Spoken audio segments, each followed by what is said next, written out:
Okay, how do you throw a cutter? So, number one, the cutter is, when you play catch with it, it's basically going to be as straight as possible. Obviously not as straight as possible because that would just be a four-seamer, but it's going to be very, very straight when you're playing catch with it. So if you're throwing a cutter in practice and you can see it move, you're probably doing it wrong. That was the first thing I was told by a number of teammates when I learned the pitch in 2014.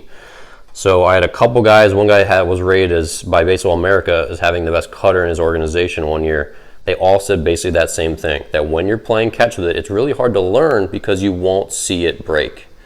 So that once you get into the bullpen and you start throwing it hard, that's when you start to see it move a little bit. And even then, it's just kind of round. It's tough. So there's basically two ways to do it. Number one, with your four-seamer grip, boom, just overload it slightly, but not too much, because if you get too far over, you're going to start to get and make it into a slider. So regular four-seam grip, cutter grip. Okay, so that's if you hold it this way on the horseshoe.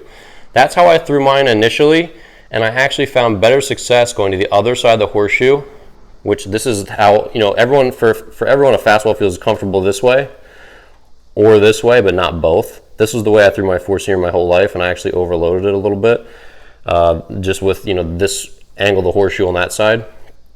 But some guys, this is how they naturally grab a ball like that. So it just depends.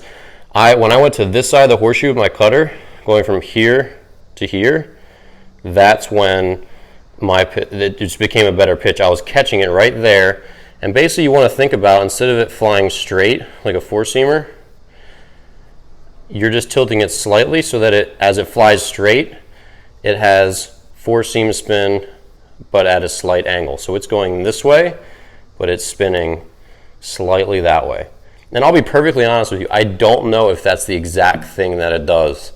I don't have super duper slow-mo. I haven't seen much where it's corroborated that that's exactly what a cutter does, but that's how you want to think about it. And if you think about it that way, you're going to get the action that you want. It's not a slider, so you're not getting on the side of it. We know that.